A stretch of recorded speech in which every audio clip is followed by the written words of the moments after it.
Awesome. And I have my nicotine gum and And my vodka. And here we are. So now Jamie, you're not going to be part of this? I am. Oh, she's my co-host. That's what I thought. I thought you said you were muting. Oh no, I'm unmuting us because now we are live on the air. Oh no way! Wow, this is very very exciting. I don't know much about Twitch at all. Are we live? Yes, I think we're live right now. Yeah, we're live. Well, Jamie, why don't you introduce us? Oh yeah, sorry, I shouldn't talk about the platform. Yeah. Welcome, everybody. This is Right Angles. This is my co-host, Jeremy Murphy, on the far end. And in the center, our wonderful guest, Dana Brown. Thank you for being with us. Thank you, Jamie, and thank you, Jeremy, and thank you, Jeremy, for flashing the book like that. It's absolutely. Very, very sweet of you.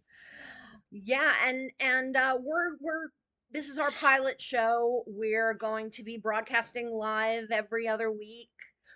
Every other week? I thought we were doing this every week. We can do it every. Well, you guys get your shit together, but I mean, come on.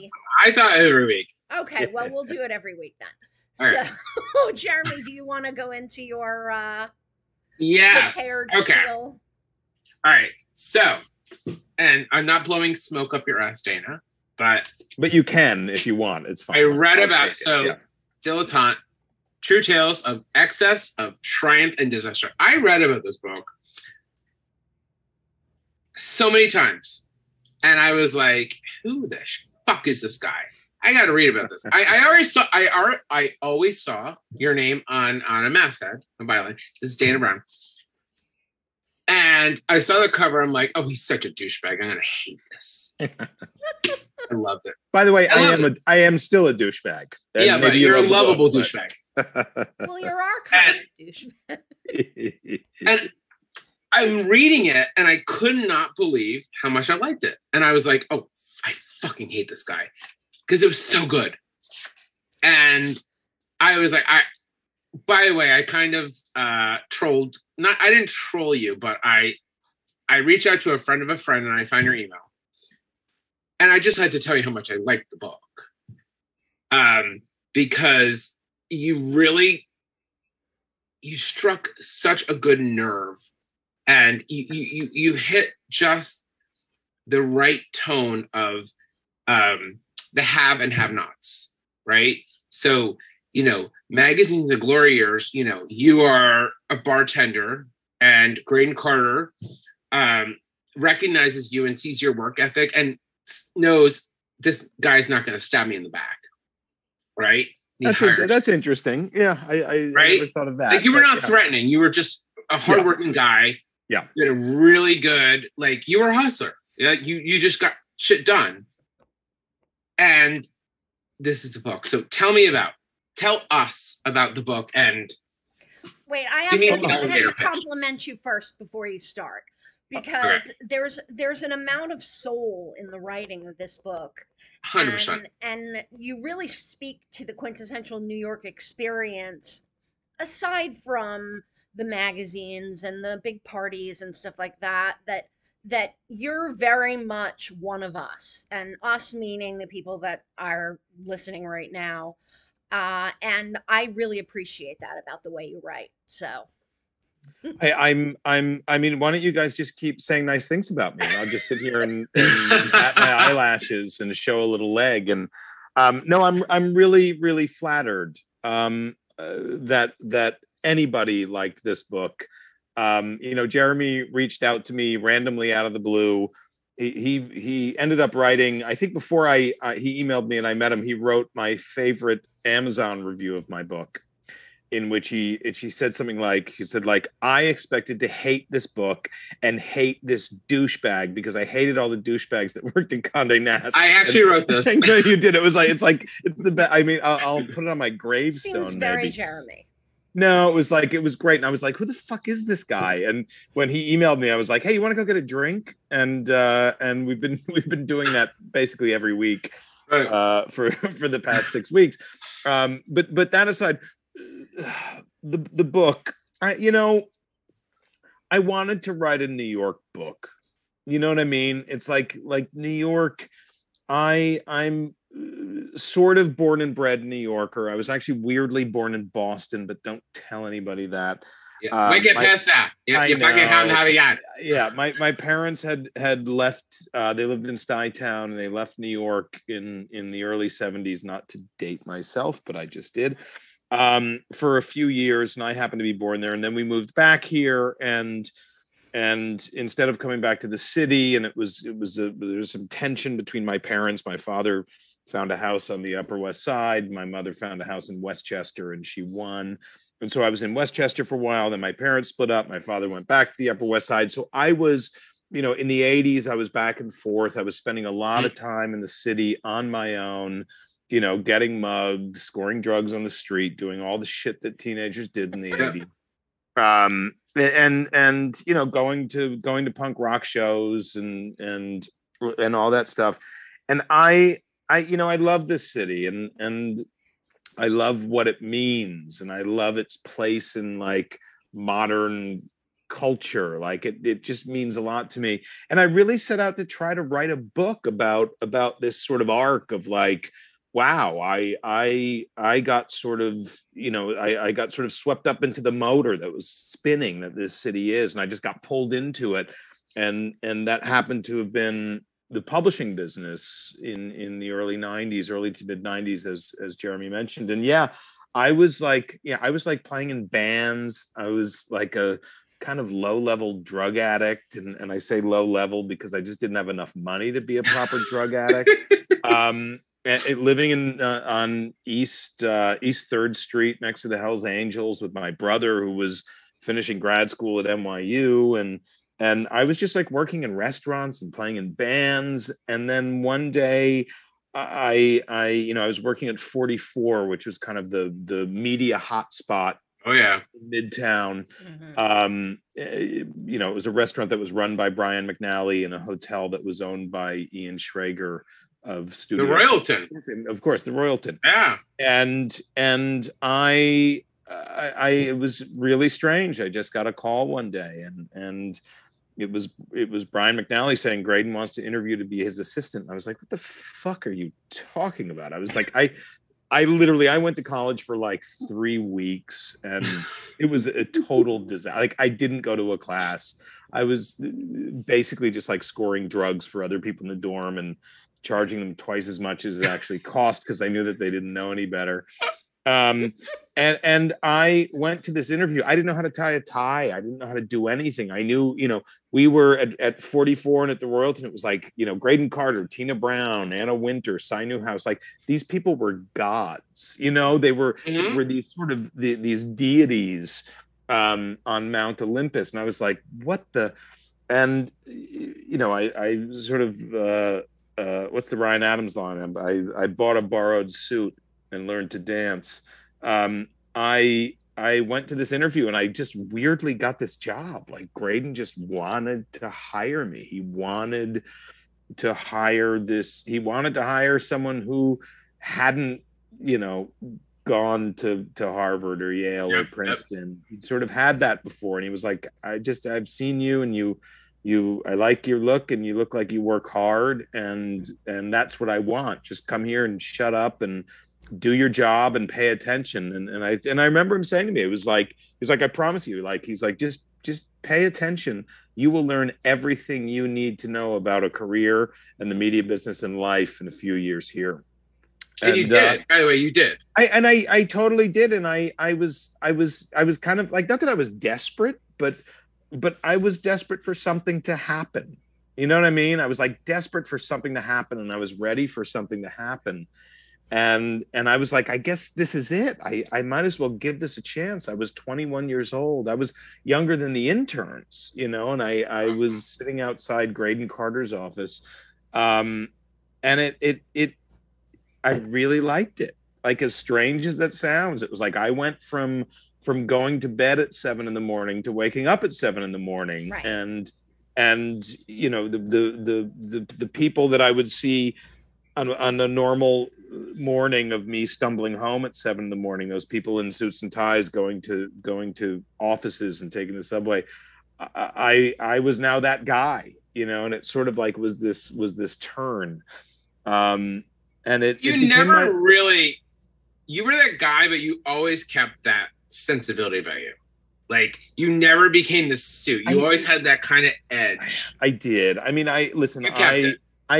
I kept playing in bands Yeah. like for a good few years while I was. I never told anyone at the office that I was like, yeah, I'm playing CBGBs on Sunday night, I'm playing Brownies on Tuesday night. Like I kept this a secret, and I sort of like balanced these two worlds. What were the names of some of your bands? I'm sure. I promise you didn't. If I'm hanging out at Brownies constantly, and I was in a band called Doggone for a while in the early 90s. I forget, they became something else. Then I was in a band called Velma for a number of years. And my favorite story that I tell people is that, and I kept it going for a while. You know, I started in the spring of 94 and I stopped playing music in 97. And in 1997, and Jamie, it sounds like you're a music person. I was sort of on my last legs in playing in this band, and I was playing guitar and singing. And I was handed a tape, and the New York music scene was dead in the early 90s. It was like everything had moved to like Seattle, and then it was like North Carolina, and then it was Austin, and then it was like, but it wasn't, New York was dead. It was like a dead music scene. And I got handed by like a friend of a friend of a friend a tape, a 2-song demo that was recorded in a rehearsal space in Lower East Side, from a bunch of kids at NYU. And it was a band called Interpol, and it just had Interpol written on the tape. And I was like, well, I mean, sure, they're good. They sound like Joy Division, but they were looking for established bands. We were barely established, but they were looking for people to go out and play with. Right. And we were like, yeah, sure. And then we literally broke up the next day, and we're like, we can't do this anymore.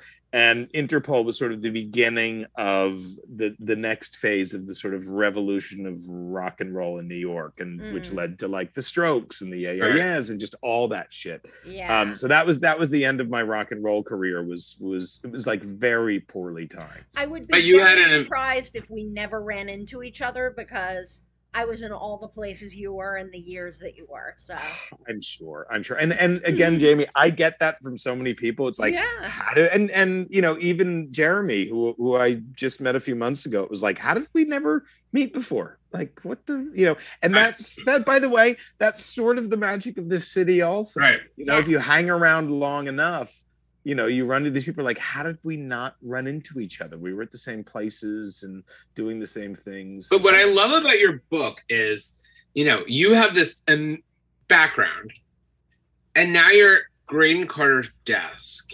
Yeah. And you're seeing a whole other world. Like, you know, that is what we experienced grungy New York, like growing up, like we're all like struggling to make the rent. And now you are in this gilded tower where Anna and Tina and Graydon and everybody's like, you know, talk about that world.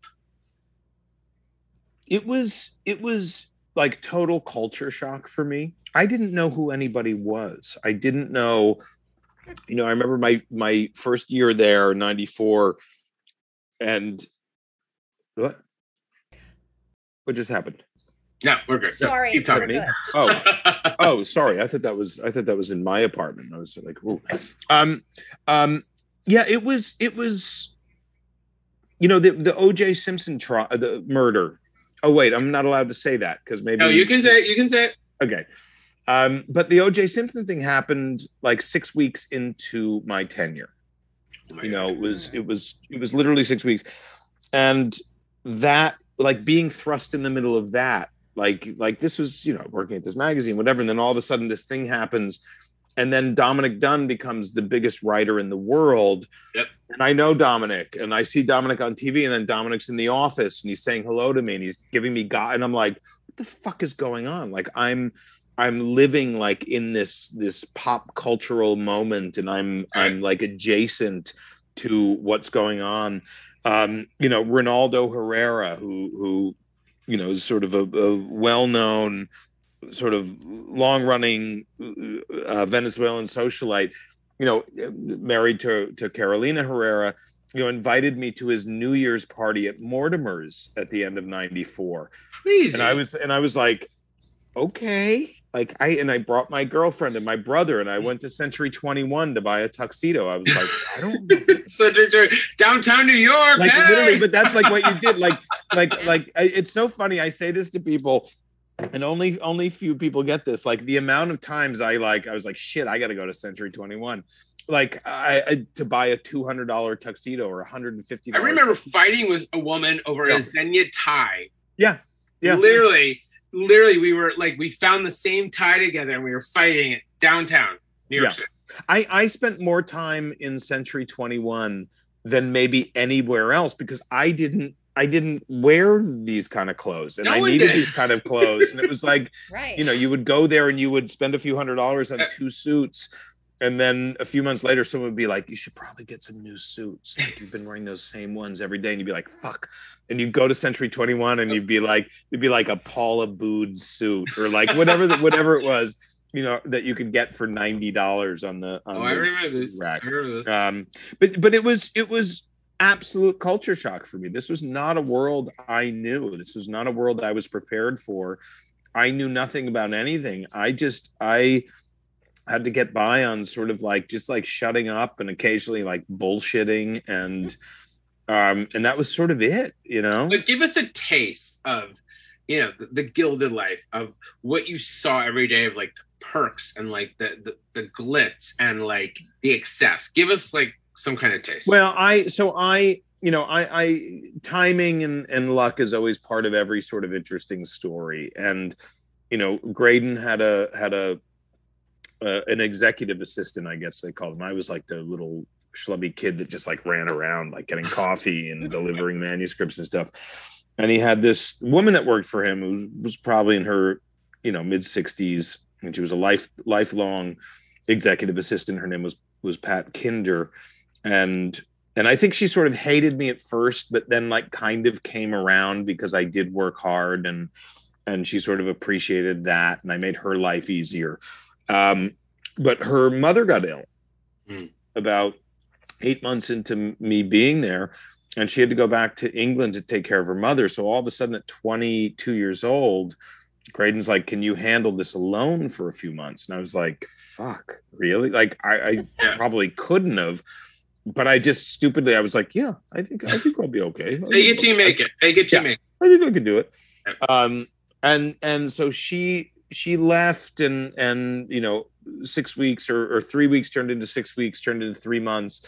And the Oscar party, and it was the second Vanity Fair Oscar party in '95, was rolling around, and Pat was still in the UK taking care of her mother. And he said, you have to come to LA with me. You have to go to LA for 2 weeks. And I was like, okay.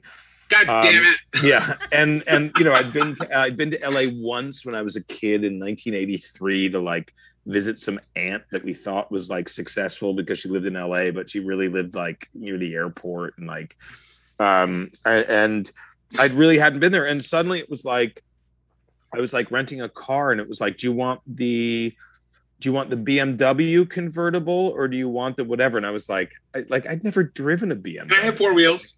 No, I was like, okay, like sure.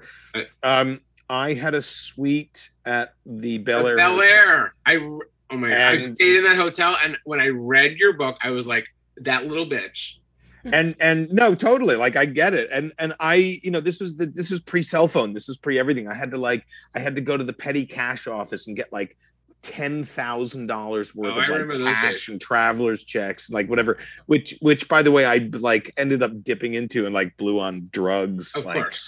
We all did. I was like, well, they're not going to miss $300.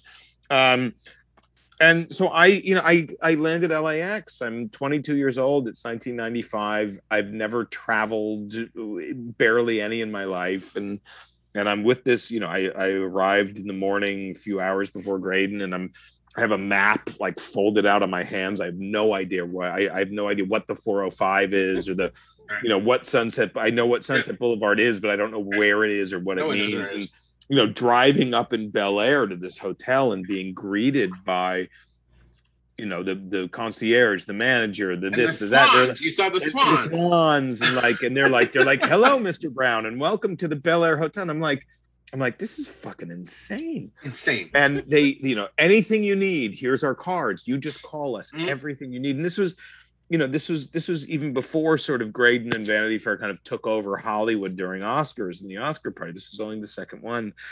And I was led to like the most insane hotel room you can imagine. This giant suite that was bigger than my apartment, and that the bed was bigger than my apartment, and it was just insane. And I literally remember this so well, is that I opened the doors. There was like the Bel Air has all these fountains everywhere, like just like trickling fountains. Oh yeah, just that sound. And I opened sort of the double doors to the courtyard, and I had a little terrace there, which were and by the way, back then I was like, I smoked like 3 packs a day of Winston Reds back then, and you didn't have to go outside to smoke back then. You just like, which we forget now, like you were just smoking in your room. Like there was no such thing as like a non-smoking room. Like you just smoked. And I remember opening the door and walking out this trickling fountain and stepping out onto the thing, to the little patio, and turning to my right and seeing Sean Penn and Woody Harrelson. Like that was my first vision. And they were sitting there, and Sean Penn was smoking, and they were clearly like talking about some like I don't know what they were talking about, but I was like, hey guys, hey dudes, hey. Yeah. And just like closed the door. I was like, holy fuck. And that's what it was. That was like my first experience in LA, was basically that. I mean, I could spend as much money as I wanted. I would invite people up to the bar at the Bel Air and be like, yeah. Like I remember the first time I had the nerve to order $100 bottle of wine, which in 1995 seemed like outrageous. Yeah. And it would probably be, that's like a $700 bottle of wine now. And, after like the first one, I was like, fuck it, I'm getting like 5 more. I mean, it was just, there was no limit. It didn't matter. My question is, so I'm reading this book, and like, I love this stuff, but you always, somehow, you had this work ethic. They always showed up in the morning, and you did the job. Like, where does that come from? I you know what? I don't know. I think it's like, it was, I was such a bad student when I was a kid. Right. I was such a fucking failure, like at everything. Like I just wasn't good at anything. And the one thing I had was like a work ethic, and like working. Yeah. And even when I was working behind the bar at the Royalton, and I would never say no. It was always like, no, I'm just gonna, like, what else do I have? Like, I have nothing else. I have no education. I'm a bit of an alcoholic and a bit of a drug addict. And we are. Like I'm gonna just do whatever it takes, like to do the best job. Like it's the one thing I could do was work. You hard. Nailed it. Like that's one of the things I love is, you came from this improbable place. Yeah. And you were literally at this desk of like the epicenter of the world, and you're seeing stuff, but you found a way to work it instead of like, I'm a lifer, I'm going to just stay at this desk. You were ambitious.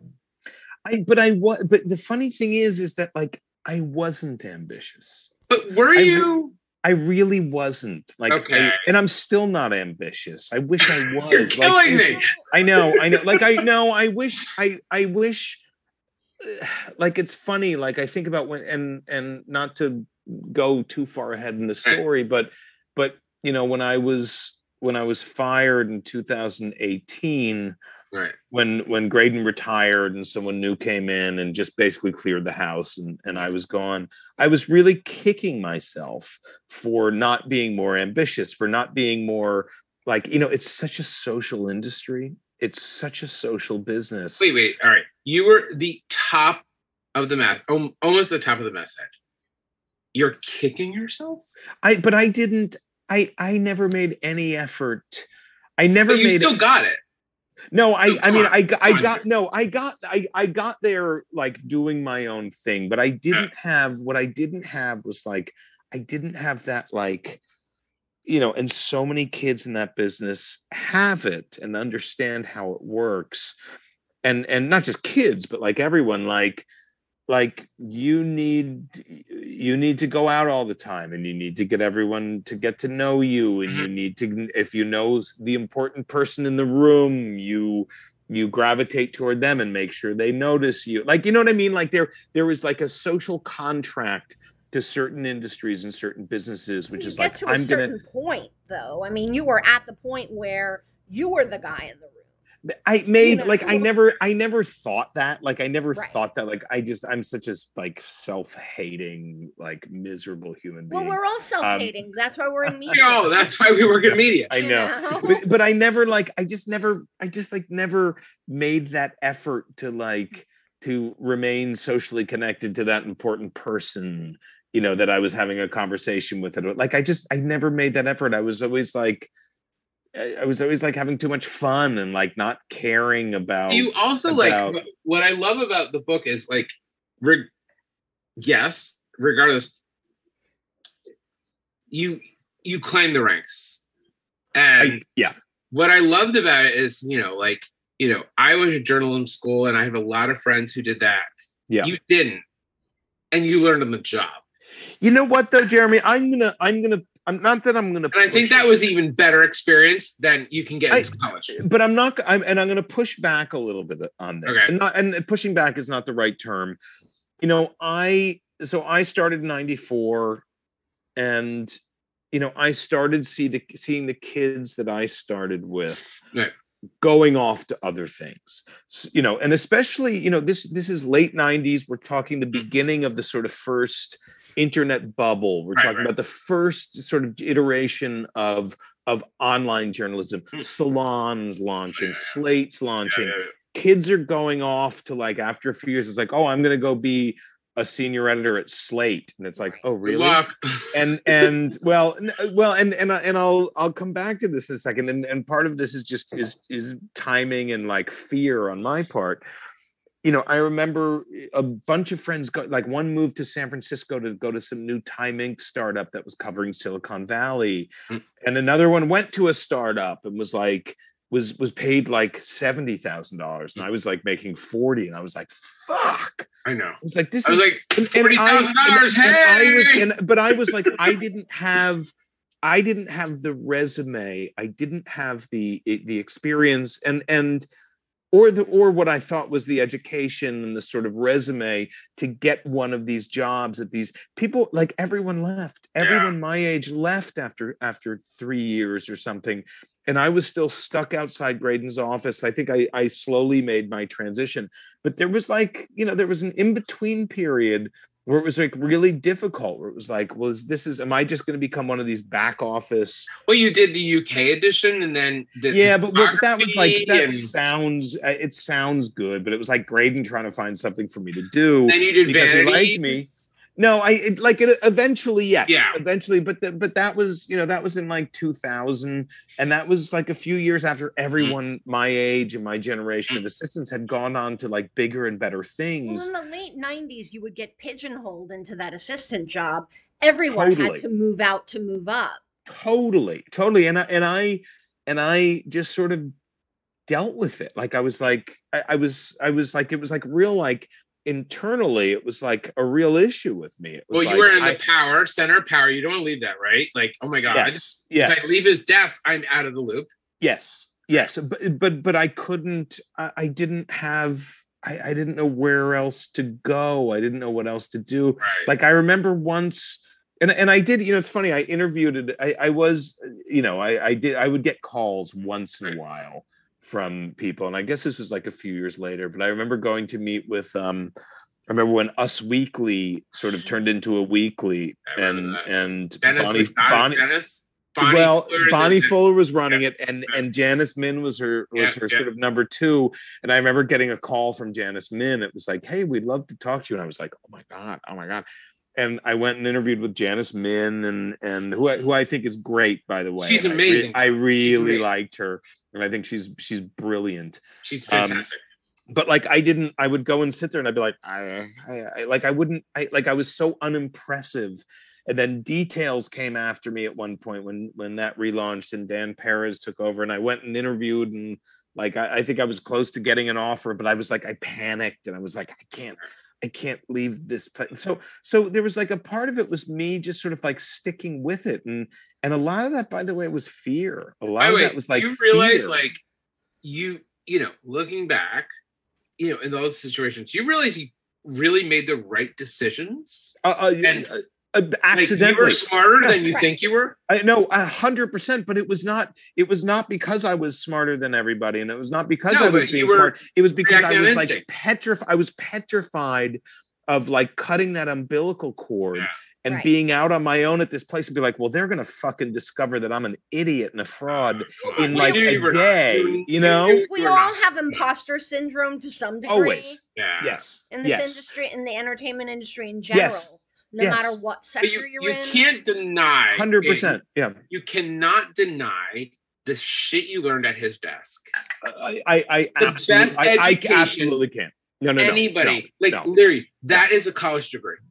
100%. That whole play, like everything over the years, and when I was, you know, when he would give me the next opportunity, it was like, well, now you're going to do this. Don't fuck it up. Like I knew. I was like, okay, I can't fuck this up. Like, I can't fuck this up. Like, whatever, I'll figure it out. And it was, and I mean, listen, you can look back now, you know, I'm almost 50. I'm 6 months shy of 50 years old. And I can look back on my life and be like, you know what? You were pretty good at figuring shit out. You were pretty good at like, that's the ultimate talent. It's like talent. Maybe it is like we're it's hard for me. Right? It's hard for me to. Yes, I'm like a nuclear war cockroach. But I never. You know, I was a terrible student when I was a kid in school, and part of it was because I didn't know how to learn. Like I couldn't sit in a classroom and learn, but I could figure stuff out on my own, and that's what my career became. Was like I didn't know how to edit, and then suddenly. You know, my first writer at VF was an English writer named A.A. Gill, who was like this incredibly well-known English like restaurant reviewer who you know, on paper you're like, oh my God, this guy's this brilliantly educated, snobby, like, how can I deal with this? And then as I got to know him, it was like, he wasn't. He went to art school and he was dyslexic and he was an alcoholic and a drug addict who was like dysfunctional until he joined AA at 30 and had never written until he was 35 and became a famous writer. And it was like, oh, you're kind of like I am. Like, but you learned from the best. Yes. I mean, that guy, Hitchens. Yes. Dominic Dunn. And what an education that was. 100%. Yeah, 100%. When you got the opportunity, did you ever find anyone that you were going to mentor like that? Are you thinking about passing that on, or? You know what? I think I did. I mean, I have a number of, you know, I think I got my first assistant in like the early 2000s or like 2001 or 2002. And I always made sure to be awfully good to them. And I always made sure to give them as much credit as possible and to help them as much as possible. I find that to be one of the most gratifying parts of all of this. You know? I agree. Yeah, I agree. And I adore, you know, I probably had, you know, 8 of them by the time my run ended, and I'm still in touch with all of them. And I some have gone on to write best-selling books and just like impressive kids. And I just, it actually, like, this is going to sound so sappy. But I really did take joy in that and watching them go on to do great things. Yeah. I mean, that's almost better than our own successes. And with yours, like, I think part of what you've been saying, part of what I'm understanding of what you've been saying is that, you know, you were finding out slowly but surely that all of the lofty things were in your mind about these people. And you find out that it's the great equalizer working with someone. You know, it's funny you say that. It's like I have this saying with a friend of mine that like everything is bullshit.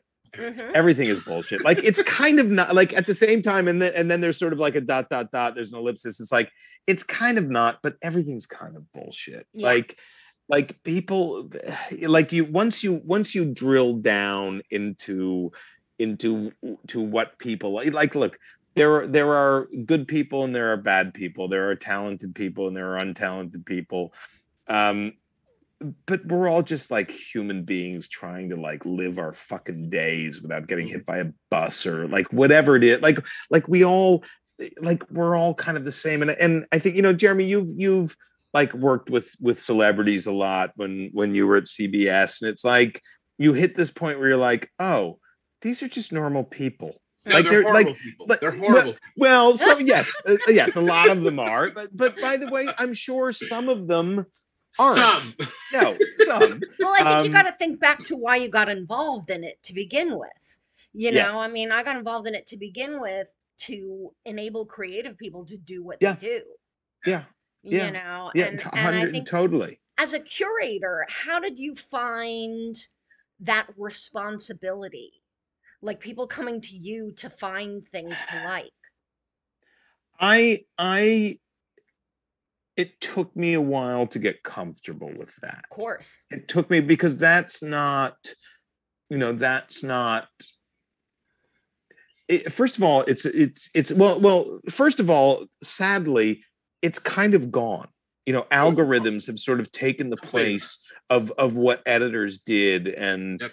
and what publicists did and what, you know, what we all did, which was like finding the great shit and figuring out how to get it out into the Yep. world and how to, you know, selling is not the word, but I mean, yes, we were all sort of saying, but it's really about like, this is great. Like, this is great. And, you know, it took me a really long time to trust my own instincts. Mm. And I remember, you know, my girlfriend at the time worked at Miramax in the 90s. God And help Oh her. my. yes, I know. Oh, I know. Yes. She became my wife and then my ex-wife and now my wife again. It's very Richard Burton. Wow. What's her name? I only go back to jobs, not Yes, not no, people I exactly. dated. Exactly. And but I remember she brought home like an early cut of Sling Blade with Billy Bob Thornton. Billy Bob Wade. And it was the Billy thing Bob. that sort of launched his career. And I remember Yeah. watching this and going, holy shit, like I think this thing's gonna pop. Like this is fucking brilliant. And this guy's brilliant. And I remember mentioning it to someone at work and being like, I saw this movie. It's called Sling Blade with this guy, Billy Bob Thornton, and he wrote it and he directed it and he stars in it. And it's sort of like slightly darker Forrest Gump and it's brilliant and it's going to do something. And I got nowhere with it. So I just backed off and didn't say anything. We didn't do anything on it. And it, you know, I think he won the like 3 Oscars that year or something. It's huge. And I was like, fuck. I was like, that's what this is. This is about is trusting your instinct and trusting your gut and being like, oh, this is really good. This is really good. And I got better at it. And it's, you know, it's funny as I mentioned before about playing music in New York and being in a band and the Interpol story and all that is like when New York really started popping, like post Strokes and all that stuff, I was out every single night at a club, watching bands, and I became so confident. Like, and we ended up, and it wasn't, I think we had started a sort of new front of the book section where we were trying to get a little younger and cooler. And every single month I was like getting a New York band in, you know, whether it was the Yeah Yeah Yeahs or the Walkmen or like, you know, Trail of the Dead from Austin or Spoon or like whatever it was. I was like, every month I was like, no, these are the guys. And we're going to get them in. And Graydon started trusting me on that. And that sort of opened the door to sort of like, okay, like, you know what you're talking about culturally. Well, I would say this, you, at a certain point where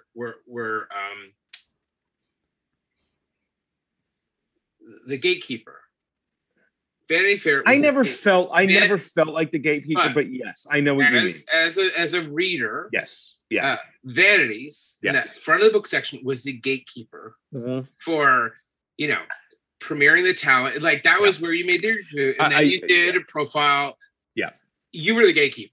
Yes, and you probably was, even if you didn't know it, you're probably one of the most important people that. I didn't feel like that, but you were. Like looking back, I know the importance to a career of getting in those pages, because it leads to 4 other things, and it leads to the Times taking notice. But at least, even though you didn't know that then, your choices were earnest. Your choices were 100%. What you really. I mean, you broke Matt Damon. You broke. Gwyneth Paltrow. The one I always say. We made mistakes too, though. By the way, we made mistakes. Gretchen Mol. Yeah, Gretchen Mol. You know what though? That cover sold a lot. I know. I mean, because she wasn't wearing anything underneath her very sheer top. But I felt like you guys were so good. You had your finger on the pulse, and what you guys were like in 3 months, we would see in our screens. Yeah. Like I remember seeing Matt Damon on the cover of Van, and I'm like, who the hell is that guy? Yeah. And then Good Will Hunting. Boom, boom, boom. Yeah. You guys, sorry. Hey, you just fucking knocked my book over, man. That's not cool. I was so excited about talking with you. The book is like, I can't handle it. Yeah. What are you listening to now? What am I listening to now? Oh my God. I want a new thing to like. So. Things that are gonna like age me. I although you know what, that's not true. I like the new, like I've always like Spoon has been one of my favorite bands since the mid 90s. Their new album is amazing. Oh, good.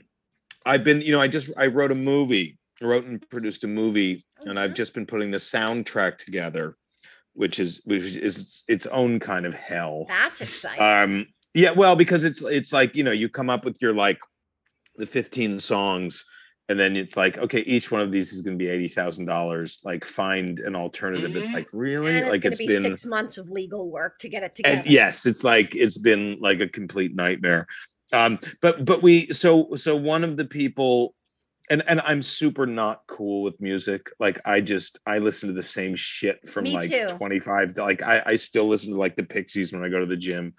But and this is going to be embarrassing because this is a band that I think has been around for at least a decade, if not more. But I worked with a guy named Cameron Avery, who's in a band called Tame Impala, which I had honestly, I had sort of known about for a long time, but had never really given a chance to, because I'm an asshole and I think like anything that has come out in the last 15 years is shit.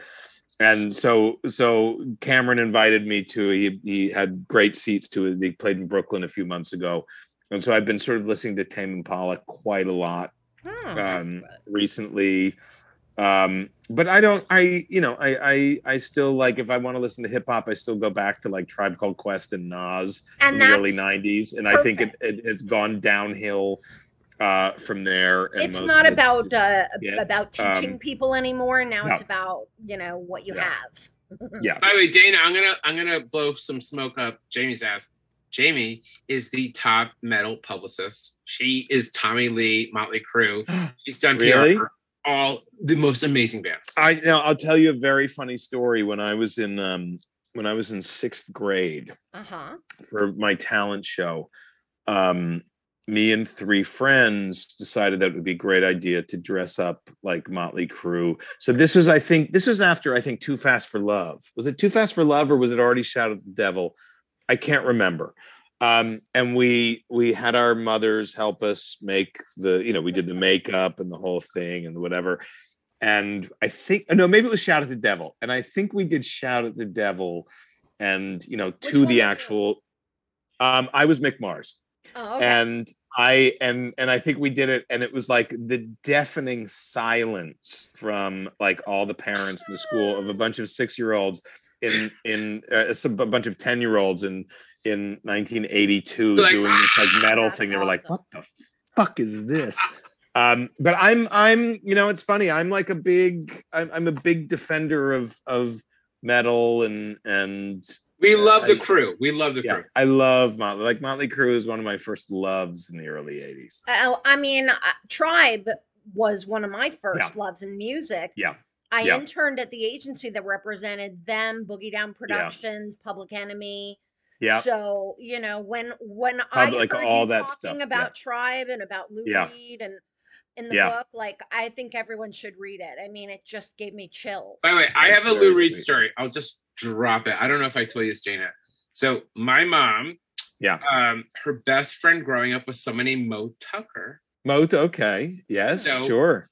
Mo would be in our house, whatever. And I was and one day my mom was like, oh, Mo is going to like sing or whatever. And I was like, oh, okay. So we went to the Sunrise Musical Theater and you saw she's performing with Lou Reed. I had no idea what Lou Reed was. And I'm like, wait, what's going on? Yeah.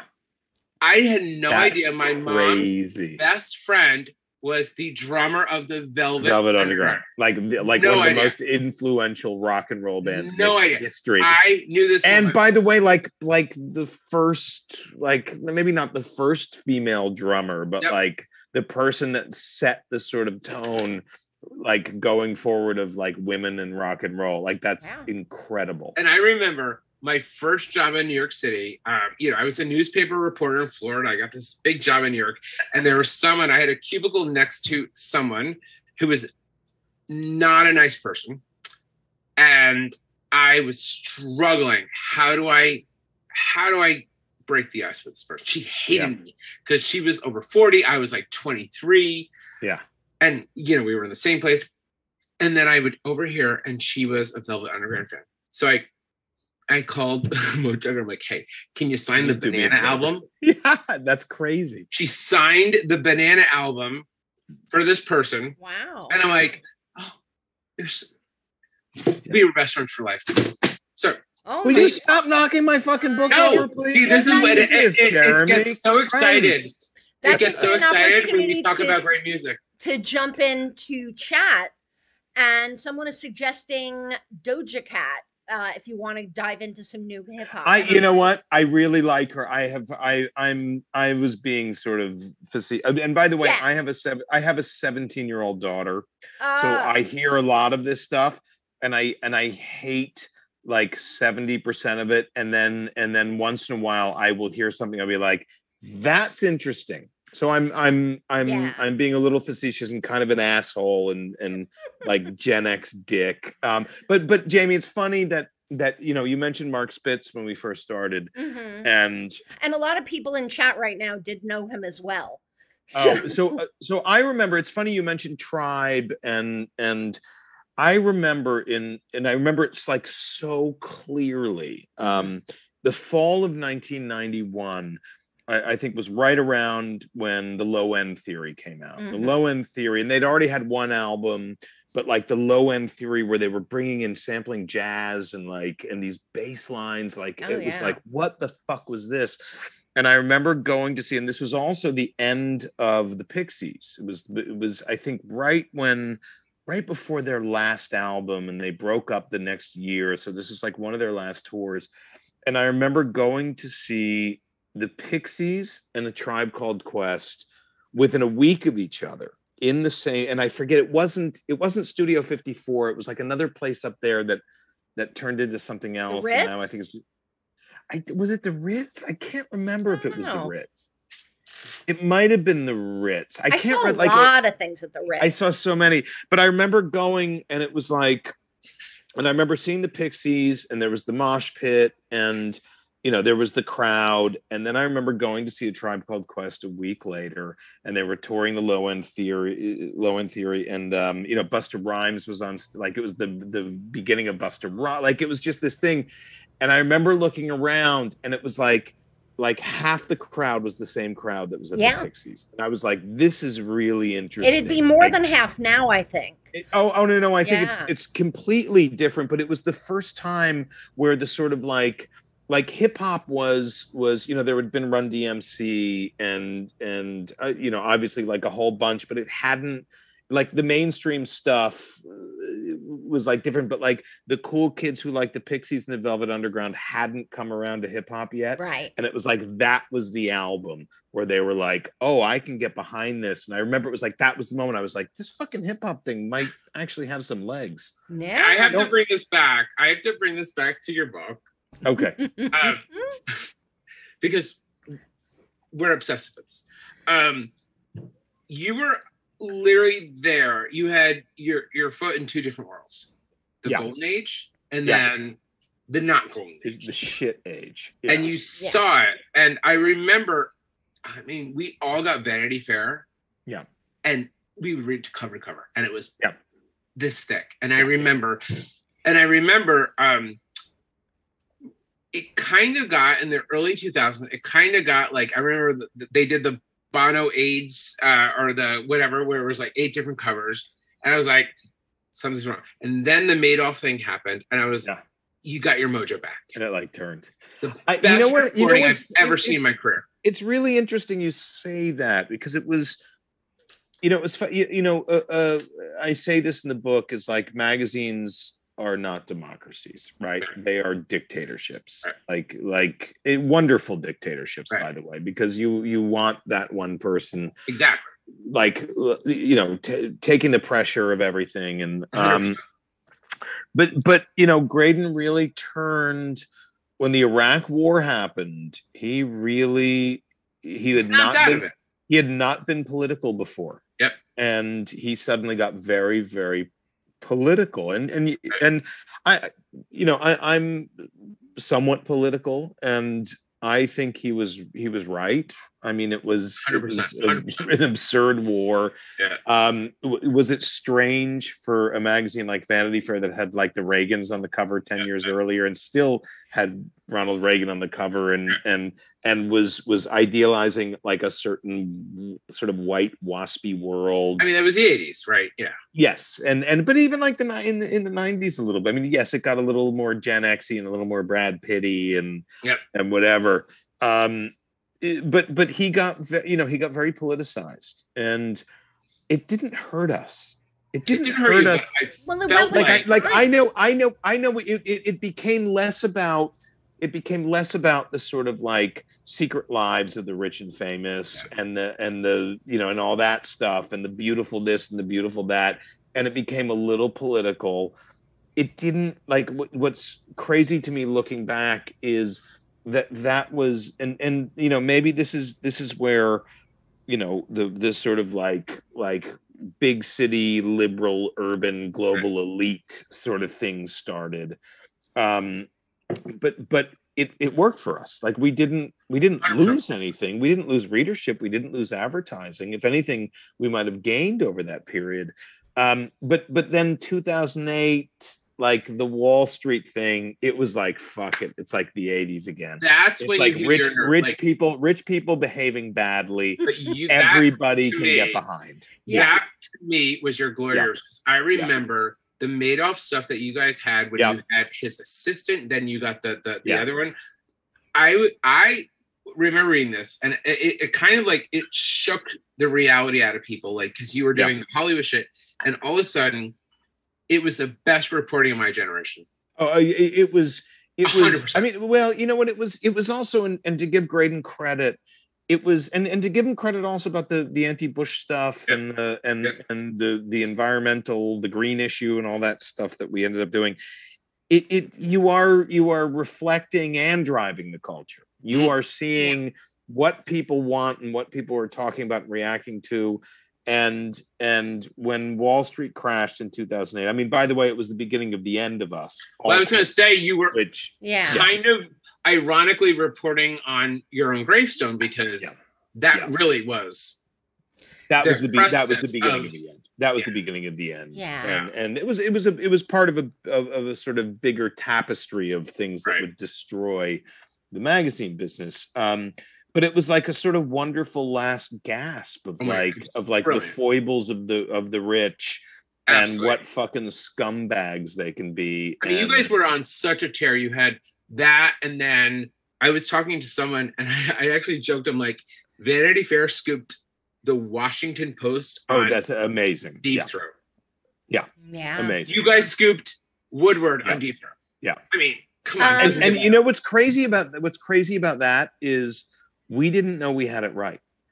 And I remember talking to Graydon about this. And I think he was like flying from somewhere and was like kind of freaking out because we had this story. This guy, Mark Felt, had come to us and said, "Look, I'm Deep Throat. I want to tell you the whole story." I know. No, but by the way, hi, I'm Deep Throat. Yeah, like, hey, I'm Deep Throat. But it took years of corroborating this before we would run the piece. But we couldn't fact check it with Woodward and Bernstein. And weirdly enough, Carl Bernstein, who was I was his editor for a while. We never did a piece together, but I was his editor at the end. Such a hardworking man. Sorry, but and he was a contributing editor. We couldn't fact check this with Woodward, Bernstein, right? or what's his name, Ben Bradley. Ben Bradley. Yeah. We couldn't fact check it because the keep second him off, right? we called them and said, "Look, we're running with this story that Mark Felt is Deep Throat," they would have run a story in an hour. Right. And so we had to sort of do this and like hope for the best.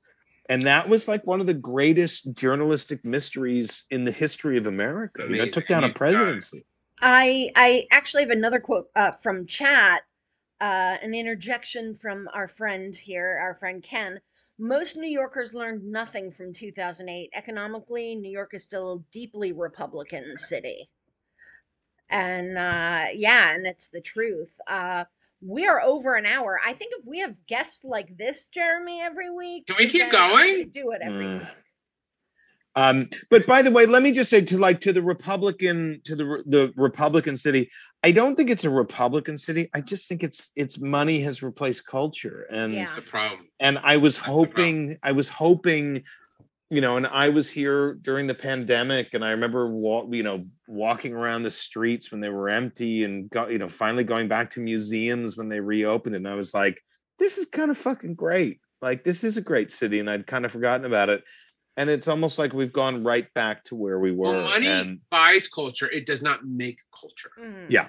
Right? Well, you need, and this is what I learned at Vanity Fair also is you do need, you need some of those rich kids. Yeah, you need people to like culture, fund it, right? and you need this it's like stuff. the Renaissance, right?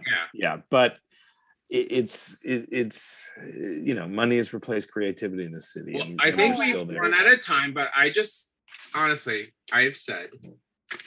This is the best. Very sweet. Honestly, I wrote this. I cannot believe how much I enjoyed this book. Dilettante, Dana Brown. Really, that's why I reached out to you. I really wanted to hate you. I know. By the way, there's time. There's still time, Jeremy. No, we're going to drink later this week. There's still time. I really wanted to hate you. We can talk music. Oh, yeah. Jamie, come. Let's go have a drink. Let's all have drinks. Yeah. But I'm warning you. It goes on for a bit. That's fine. When it's not something I have to. Can I sell this fucking book? Oh yeah. Go. We'll have our conversation on the side. All right. But Dilettante, Amazon, Dana Brown.